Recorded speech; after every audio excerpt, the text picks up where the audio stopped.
News this week, they find $4.7 trillion that's missing from the Treasury Department. Now, you follow that, I followed it. I know to ask some more questions.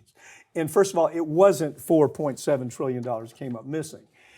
But what the Republicans have been smart about is saying, we can make this a headline. You see, we can come out $4.7 trillion lost by the Treasury Department because of all the other small parts that viscerally the American public reacts to. $1.5 million given to the LGBT effort in Serbia, $35,000 for a trans comic book, $70,000 for a trans musical in Ireland.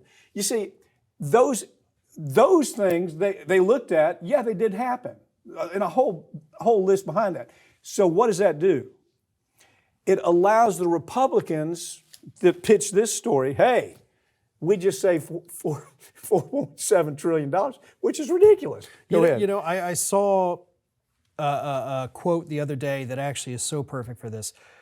Tell a truth once, and all your lies become questionable. That's exactly and that is what this is. Because, yeah, you can nitpick. Look, you can do that at any business, right? You could find, oh, okay, well, you guys spent $50,000 on this thing that it's maybe weird. It's not related to your business. Why are you doing this? And that's what they've done through, USAID mostly. Like, hey, look at this weird thing that we spent, 20 grand on, which USAID total doesn't even amount to 1% of the budget. But then they drop a bomb. That's right. 4.7 trillion, and Elon Musk is hyping it on Twitter. But even in the New York Post, which has been very nice to this administration, they mention, like, listen, this is what they're saying. But later down in the article, they say, well, actually, the 4.7 trillion is accounted for, and the only thing is the 4.7 trillion there's an optional thing to put a code next to it. Optional. It's not even required. That's where I saw the story. Right. And they didn't even, that's what it was, is that some of these, or all of these, I guess, didn't have that optional designation. But you get my point. But you can trace it. Right, exactly. You get my point. It doesn't matter because people saw the 4.7 trillion, and they don't need to read the whole article. They don't need to get down to the 20th paragraph, where they finally mention what actually happened. Well, it literally is in about the bottom third paragraph, something like that. Okay, but here's the other part of it. The friggin' Democrats have got to be up front defending USAID. I mean, they're up front saying, oh, well, it was okay to send $2 billion to the Morocco Pottery Legion or whatever that was. This stuff's okay. And all it does is it diminishes their credibility. Pick your fights. Pick your fights. Don't fight about everything these folks do. This is something to fight about. Yeah. Because it's a headline. Well, and the American public says, well, based on what I've seen so far, what we see is a blanket defense by the Democrats. Doesn't make any difference. If Doge did it, by God, it's wrong. And you have these idiot congressmen that yesterday were insurance salesmen. They were, somewhere in America. Now they're congressmen making showing up in front of a camera. We don't even know who the hell they are, making a statement about, by God, of course, it's okay to spend $70,000 on a trans musical in Ireland. Well, mom and pop doesn't think so. The American public doesn't think so. And all it does is brings the Democrats down. This is a fight. This is ridiculous to make a statement. It is. And also, this week we've got them, this administration, Elon Musk, coming out and saying, look, we got tens of millions of people getting Social Security checks, and they've been dead for centuries. Yeah, 300 years. And of course, none of that's actually true. Yeah. What has happened is that they use this older coding system. So when they moved from paper records to digital records, they had to take everybody that has received Social Security. So what they did was they put basically as the start date, it was 1875, I think it was, because that was, I guess, the oldest person at the time when it started, whatever.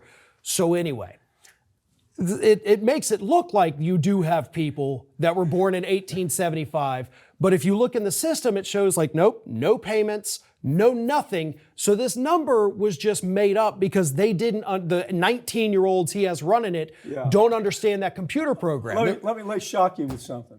It just took you a minute and a half to tell that story. You understand? You understand the point. It took a minute and a half to clear up something as ridiculous as $4.7 trillion.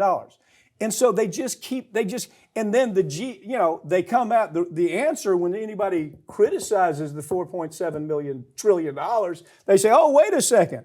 That's not that ridiculous because the GAO admits, now this is true, the GAO admits that there was $521 billion lost in fraud. So you see how it works. You got some smart people. This is not just random or arbitrary. Right. It took you a minute and a half to describe what you just had to describe to me. Every day you go on your show, that's what you have to do, isn't it? Yeah. You have to take some inane headline and say, well, let me break it down for you. The American public doesn't give a damn about you breaking it down. All they care about is we spent $2 million on a Morocco pottery club or $20 million in Iraq on a Sesame Street show. Do you remember when we lost $12 billion under George Bush? Yeah, the pallets of cash in Iraq. Pallets of cash in Iraq. Okay. It's funny because I was thinking about that when you were mentioning that. $12 billion. Have you ever gotten any explanation where that money is? No. Of course not. Of course not. Now think about what the Democrats could have done with that. Yeah. A creative Democrat. These folks are so creative that they're taking these little stories and they're latching on. You know, the GAO admits we lost $521 billion. Oh, by the way, we lost $4.7 trillion out of the Treasury Department. So people don't have time for a minute and a half explanation about what you're saying. I do because we do it for a living. You know well, and you think about it this way too, with how bad the Democrats are at picking the right battles. Rick Scott, served as our governor for 2 terms, now our senator. And that whole time we had one ad that his Democratic opponent put out saying, well, wait a minute, the company he was running did all this fraud and he pleaded the Fifth 75 times. One ad. $1.3 billion worth of fraud. The biggest and the in Democrats history. Didn't know what to do with that. Okay? The allegations against Matt Gaetz, they couldn't do that to me. Here's the problem. God almighty, every time I see this lizardly character, Carville. Yeah. Every time I show, this guy's still our Begala. These are still our advisors. These are still telling the Democrats what they should or shouldn't do. Have you noticed what the Republicans have done? They're bringing in young, fresh ideas, fresh brains, kids that are right out of PR school and college saying, hey, how about jumping behind us? Yeah. Not the Democrats, because it's nepotism. Right. The Democrats are pulling people out of the grave and saying, hey, come advise us. Who were those brothers that lost the election for Hillary Clinton? Podesta. The Podesta. Look at what they did with Podesta. They resurrected this guy who's lost everything he's touched for the Democrats. But he's still standing. He's still a Democrat because we're going to bring him in.